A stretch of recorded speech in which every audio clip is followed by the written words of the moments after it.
Em 25 de fevereiro desse ano, o presidente Jair Bolsonaro trocou pela quarta vez o diretor-geral da Polícia Federal. Com menos de um ano no cargo, Paulo Maiorino foi substituído por Márcio Nunes de Oliveira. E nesta quinta-feira, Oliveira decidiu trocar o comando do setor de investigação e combate à corrupção, onde correm apurações contra Bolsonaro. Sobre isso, nós vamos conversar agora com o advogado e doutor em ciência política e membro do Instituto dos Advogados Brasileiros, Jorge Rubem Folena. Bom dia, Folena, tudo bem? Muito bom dia para você, é uma satisfação, Revelo. A Igual, você e seus ouvintes. igualmente, Folena. Como você avalia essas recorrentes trocas no comando da Polícia Federal e as subsequentes trocas nos outros comandos? Qual que é o objetivo do Bolsonaro, Folena? Olha, primeiro a gente tem que deixar claro que de nova política não há nada, né? Desde 2019 para cá. Eles anunciaram uma nova política, mas isso não é uma realidade. Eu vejo da seguinte forma, olha, eu acho que aquela máxima do patrimonialismo brasileiro que diz o seguinte: aos amigos tudo, aos inimigos o rigor duro e cruel da lei, é exatamente isso que o Bolsonaro tem praticado, ao fazer essas mudanças na Polícia Federal e em diversos órgãos também. Por quê? Primeiro, aos seus amigos e familiares, é uma forma de eu interferir que não haja investigação. E aqueles que se opõem a mim, eu coloco a polícia para investigá-los. Então, é assim que eu vejo, quer dizer, é uma prática antiga, né, do Brasil, da política brasileira, uma prática nefasta, né? Os governos anteriores do presidente Lula e da presidenta Dilma, né, tentou instituir no Brasil uma visão republicana, tentou, né, pagou uma conta por isso, porque essas próprias instituições também se permitem, muitos dos seus agentes, né, que estão atuando nessas instituições, se permitem esse papel. Quer dizer, não atuar de uma forma republicana. Então, o Bolsonaro, os militares que estão ao seu lado, né, o Centrão, não tem nenhuma prática republicana. Eles só pensam neles. E assim vão fazer. Nós estamos aí às vésperas de começar o processo eleitoral e, mais do que nunca, tem que ter a proteção. Tem que ter a proteção da polícia. E também ter essa polícia ao seu lado, né, para atuar politicamente. Já vimos um candidato, agora no ano passado, final do ano passado, um candidato, né, sofrer uma investigação sem nenhum fundamento, né? Foram na casa dele, a Polícia Federal vasculhou, fez o que fez. Não aconteceu nada. Só houve o desgaste do candidato. O presidente Lula ficou preso, é importante repetir isso, 581 dias. A presidenta Dilma Rousseff sofreu um processo de impeachment indevido, exatamente por esses mesmos agentes, né, que é a polícia, né, é o Ministério Público e o Judiciário. Não são todos, mas uma grande parte dessas pessoas, como eu me referi, que estão a serviço disso e colaboram para essas políticas patrimonialistas nefastas para o Brasil. Folena, desculpa interrompê-la, a gente está com um pouco de eco na sua voz. Você pode falar um pouquinho só para a gente ver aqui se conseguimos resolver?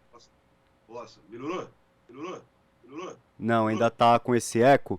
Eu vou pedir aqui para a gente dar uma suspendida na nossa conversa um minutinho, para que a gente tenha condições de resolver esse pequeno problema. Vamos retomar a nossa conversa com o advogado Jorge Rubem Folena. Folena, você dizia que o Bolsonaro fez uma campanha, né, baseada nessa ideia de que acabar com o aparelhamento das instituições, acabar com a corrupção. Curiosamente, na semana passada, a Transparência Internacional denunciou o governo Bolsonaro na Organização para a Cooperação e Desenvolvimento Econômico justamente por retrocessos no combate à corrupção, apontando o aparelhamento das instituições. Qual que é a realidade das instituições no governo Bolsonaro, Folena? Não, como bem colocado, Bolsonaro não tem nenhuma preocupação nunca teve, né, com o fim da corrupção. Ao contrário, ele defende os piores valores republicanos, né, a começar com uma campanha eleitoral simbólica em se aponta a arma em direção à sociedade. Quer dizer, isso é um reflexo, né, de alguém, né, que tem muito próximo de si, do seu círculo, a violência. É um círculo de violência, né? E por trás dessa violência toda, né, você aparelhando o Estado, né, exatamente para beneficiar com tudo que a violência gera. Quer dizer, aí podemos colocar corrupção, tráfico de armas, tráfico de toda a natureza, né, toda forma. Então, quer dizer, o Bolsonaro trabalha exatamente o contrário. Ele não tem nenhuma preocupação, né, com o bem-estar da sociedade, não tem uma preocupação, né, que o Estado, o governo particularmente, né, atue, né, na defesa da sociedade. Ele tem a visão, é o oposto. Quer dizer, a classe dominante brasileira, é importante colocar isso, né, e junto com a sociedade nossa de uma maneira geral, nós nos conduzimos a uma tragédia, né, a partir de 2016, que é o Bolsonaro. Né, o Bolsonaro não tem nada, nada de positivo, não tem nenhuma... Um governo que chega a estar no seu 4º ano, no seu último ano, e não teve uma ação efetiva no país. Nenhuma. De nada. Ele prometeu acabar com a corrupção, né? E se alguém viu acabar com a corrupção, ao contrário, ele institucionalizou a corrupção, né, junto com o Centrão, por meio do orçamento, pior ainda. Quer dizer, ele entregou o orçamento, ele possibilitou, ele não governa o Brasil. Quem governa o Brasil é o Congresso, que tem a liberdade de fazer com o orçamento público que bem quer, e aplicar como bem quer. Então, o dinheiro é destinado para um determinado local, não se sabe para o que vai fazer com aquele dinheiro. Tem até um escândalo aí, se eu não me engano, de caminhões ou tratores, um tempo atrás, né, com essa questão do orçamento. Quer dizer, é a prova, quanto mais, de que o governo Bolsonaro, por tudo que ele representa e tudo que ele faz, é contra os interesses do Brasil. Ele não defende o Brasil, ele não defende a soberania brasileira. Essa história de Brasil acima de tudo, isso é uma balela. Uma balela. Ele entregou a base de Alcântara. A base de Alcântara do Maranhão foi entregue para os americanos. Então, quer dizer, é um governo que não tem nenhum laço, nenhum respeito ao seu país, né, à soberania, ao seu povo. Então, com relação à corrupção, não vimos diminuição alguma. Ao contrário, pesa sobre Bolsonaro, seus familiares, seus amigos e seus apoiadores graves acusações de corrupção. Então, por isso, mudar, né, ou aparelhar as instituições da forma com que ele melhor possa ter uma ação política é o que ele pretende. Bolsonaro é o típico político brasileiro, né, representante do que tem de pior na nossa história. Né? Só para concluir esse tópico, eu diria o seguinte: eu diria que estamos chegando aí ao final do governo Bolsonaro, né, e que nós vamos verificar exatamente que é a destruição, como ele propôs, a destruição completa do Brasil. Isso é lamentável. Lamentável mesmo. Eu queria estar aqui, né, para fazer análise do governo Bolsonaro, né, de ações que ele pudesse fazer, né, alguma ação efetiva para a sociedade, mas não tem. Só tem destruição em todos os sentidos. Ocupação, invasão de terras, propõe invasão de terras indígenas, incentivando garimpo regular, né, contaminação dos rios, a população dessas regiões de garimpo, né, já está sendo contaminada por mercúrio, né, possibilitar a chacina, o aumento da chacina na periferia de pobres, negros. Né? Então, quer dizer, o desmonte dos direitos sociais dos trabalhadores, o desmonte do Estado brasileiro. Então, quer dizer, isso que é Bolsonaro. Quer dizer, eu costumo comparar, para concluir, dizendo o seguinte: nós chegamos, o governo Bolsonaro é como se fosse o final da União Soviética, em que simplesmente ocuparam, né, um grupo grande, ocupou irregularmente, se apropriou do que era do Estado, do povo soviético. E o que está acontecendo no Brasil é isso também. É na Petrobras, é na Eletrobras. Eles estão tomando, se apropriando de tudo, com uma voracidade impressionante. Para mim, isso é corrupção.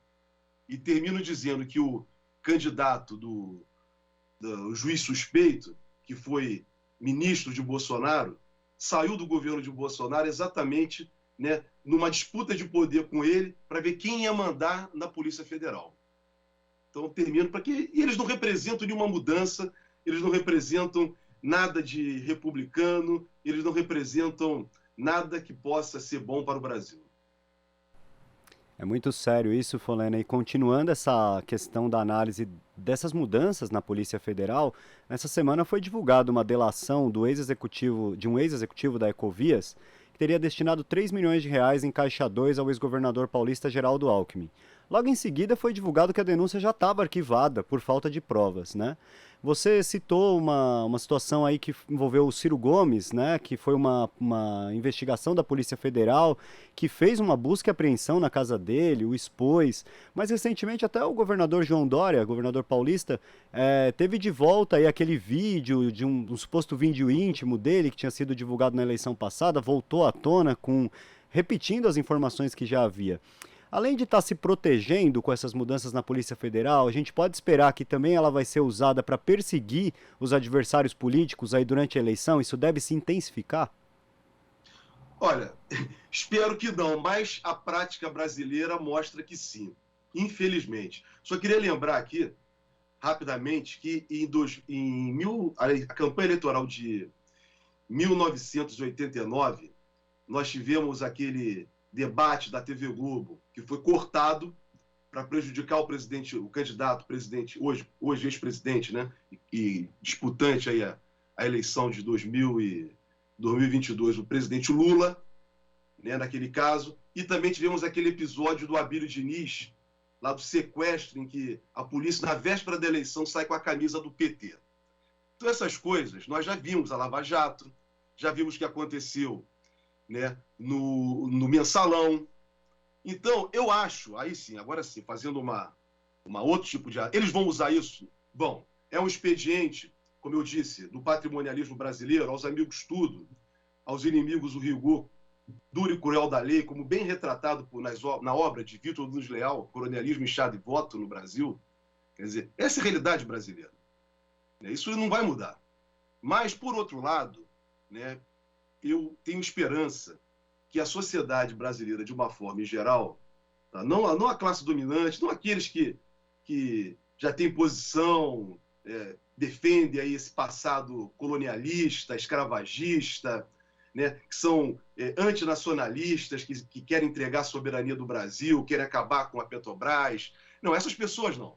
Mas eu acredito, né, que tudo que aconteceu depois de 2016, eu diria que com o fajuto impeachment da presidenta Dilma, com o ilegal e inconstitucional processamento e prisão do presidente Lula, e depois completamente desmontado, eu acredito que a sociedade brasileira, as pessoas conscientes, que os trabalhadores brasileiros que estão sentindo na pele, estão pagando na pele, sentindo na pele o que está se passando nesse país, posso ter a percepção de que tudo isso não contribuiu em nada para nós. Ao contrário, só nos levou à destruição. Que eles vão requentar essas coisas? Vão.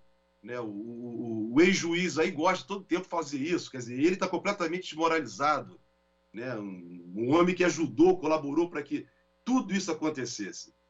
Né? Esse ex-juiz que é candidato, Sérgio Moro. Então, eu quero dizer o seguinte, vão usar, porque infelizmente tem na polícia, no Ministério Público e no Judiciário, né, pessoas que têm essa visão equivocada, exatamente a visão colonial que reside ainda no Brasil. Folena, e a gente destaca esse ponto, né? O senhor falou várias vezes dessa questão desse coronelismo da política, de que isso é uma prática, mas a gente teve um tempo em que se tentou instituir uma prática republicana nas polícias, que foi durante o governo Lula, né, que utilizou ali das listas tríplices, né, utilizou de permitir que o Ministério Público, que o Poder Judiciário tivesse uma atuação mais centrada nele mesmo, de que ele mesmo decidisse como isso poderia ser. Queria, para a gente encerrar, que você fizesse um breve comentário sobre isso, porque às vezes falta compreensão de que no período do governo Lula houve uma tentativa de instituir uma prática mais republicana, tanto na Polícia Federal quanto dentro do Ministério Público. Como foi isso? Resume um pouquinho para a gente. Não, exatamente, eu falei sobre isso. Tanto o governo do presidente Lula como o governo da presidenta Dilma deram a essas instituições o papel que a Constituição de 1988 propôs, que era exatamente que essas instituições fossem instituições que se tivessem a serviço da sociedade, do Estado brasileiro, mas não a interesse de grupos. Então, assim fez o presidente Lula. Inclusive, o presidente Lula teve a oportunidade, em 2004, né, de fazer uma reforma do judiciário profunda. E ele propôs essa reforma, criou o Conselho Nacional de Justiça, o Conselho Nacional do Ministério Público, tentou criar mecanismos, né, que pudesse dar autonomia efetiva para a Polícia Federal e para as polícias de uma maneira em geral, para a Corregedoria, que nós temos hoje a Corregedoria Geral da União. Isso tudo foi feito nos governos do PT. Porém, os governos do PT, tanto a presidenta Dilma como o presidente Lula, infelizmente, foram vítimas, né, desse processo. Então é isso que está em jogo. Creio que daqui para frente, o que nós temos que fazer é exatamente instituir no Brasil uma nova forma, né, uma forma que elimine esse passado atrasado do Brasil. E que nós tentamos, né, o governo do PT, a sociedade brasileira como um todo, todos nós tentamos acreditar em 1988 que era possível ao sairmos da ditadura militar. Mas esses vícios da ditadura militar, que eu costumo falar que é o passado não resolvido, está representado aí na figura de Sérgio Moro e principalmente Jair Bolsonaro. Todos dois, eles são essa representação, né, do Brasil atrasado.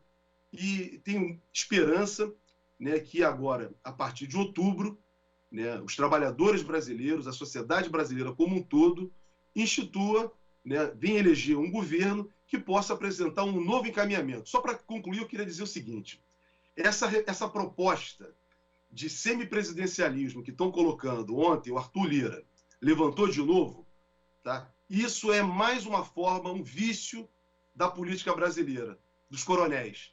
Porque, na verdade, isso primeiro é golpe. Só uma Assembleia Nacional Constituinte, teria poderes para tratar desse tema. Isso não pode ser tratado num Congresso Constituinte derivado, como nós temos aí, né, por uma reforma constitucional. Então isso não tem menor base. Fora disso, é golpe. Mas por que eles querem fazer? Porque, na verdade, chegando um governo de viés popular, um governo progressista e, acima de tudo, um governo que defenda a soberania nacional, o que eles querem é, por meio de um semipresidencialismo, de um parlamentarismo, esses deputados que controlam o orçamento governem o Brasil.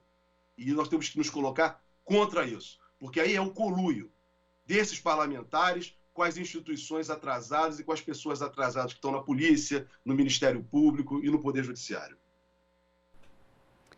Perfeito, Folena. Eu agradeço muito sua participação de hoje aqui no Jornal Brasil Atual. Um bom dia e um bom final de semana para o senhor. Muito obrigado para vocês também. Bom fim de semana e bom trabalho.